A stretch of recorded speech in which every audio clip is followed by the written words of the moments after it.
Assalamu alaikum, everyone. Thank you so much for coming back for part 3 of my Mut'ah series. So at the end of part 2, I had mentioned a hadith, which I forgot to put up on the screen when I said I would while I was editing it. So I'm sorry about that, but I will read it to you again and I'll put it up on the screen for you so that you can look up the reference yourself and cross-check me if you like. And just a side note, these are all Sunni references.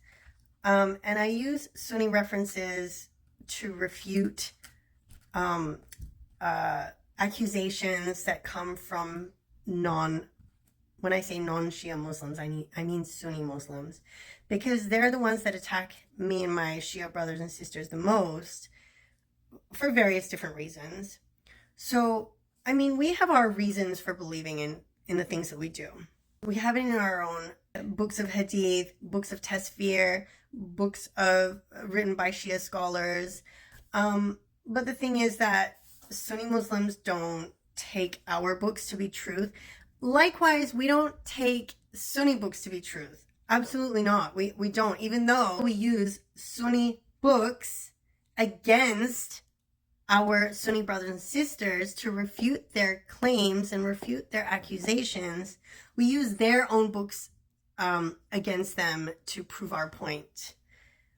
Even though we don't really follow what's in their book. We don't believe what's written in their books. I'm sure some of it is truth, but there's so much fabrication, so much. But the thing is, if we were to use our books and show you what it says in our books to make our points and to prove our points, you wouldn't take it because you'd be like, oh, but we don't believe in your books.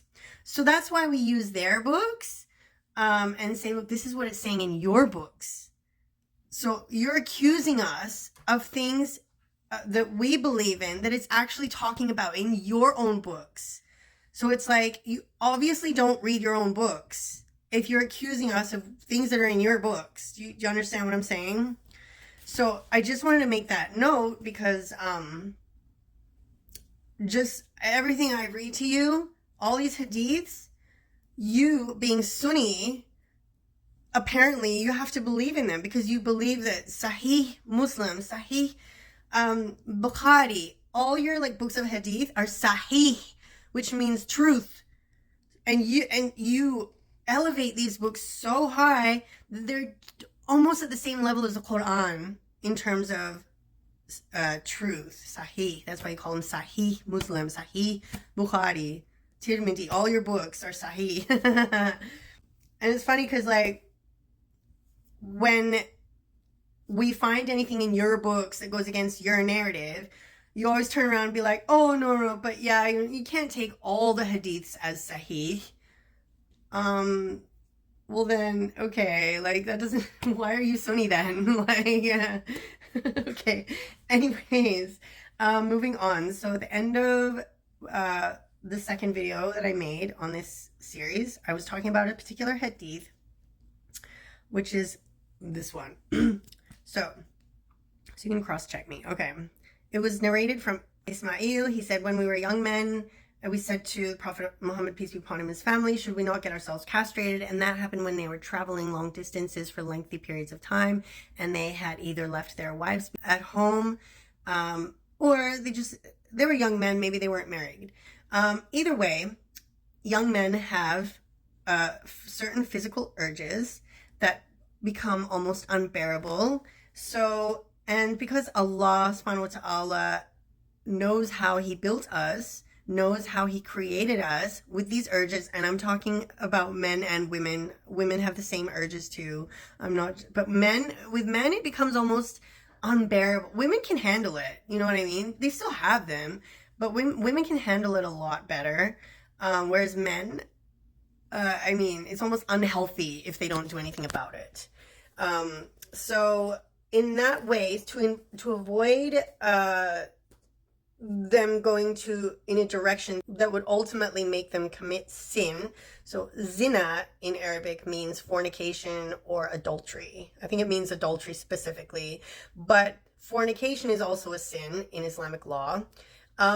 So in order to protect God's creation, from going in a direction where they would ultimately commit sin in the form of fornication or adultery. Allah subhanahu wa ta'ala has made Mut'ah, which is, as we know now, it's temporary marriage, so that people, men and women, can enter into this contract that is made lawful so they don't commit fornication or zina. And then the next hadith, which is this one here, it was narrated that Jabir bin Abdullah and Salama bin al-Aqwa said, the caller of the Prophet, peace be upon him, and his family came out to us and said, the Prophet has given you permission to enter into Mut'ah marriages with women in order to protect the companions from heading in a direction which would cause them to enter into sinful acts such as fornication or adultery.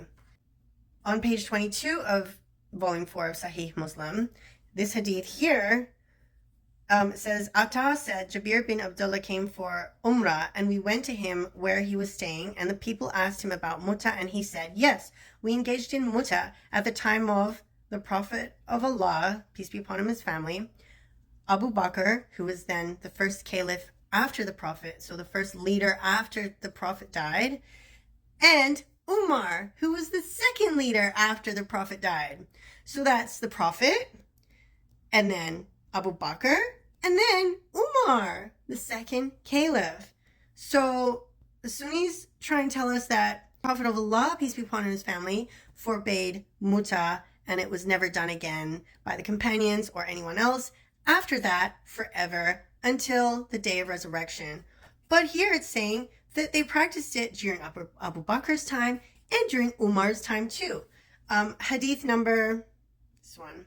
Jabir bin Abdullah said, we used to engage in Mut'ah in exchange for a handful of dates or flour for several days at the time of Rasulullah, peace be upon him, and his family, and Abu Bakr, until Umar forbade it in the case of Amr bin Hurayth. Okay.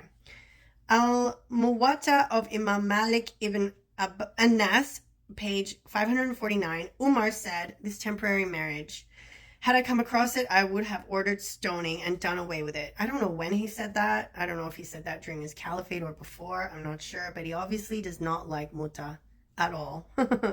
Part 4 coming up, guys.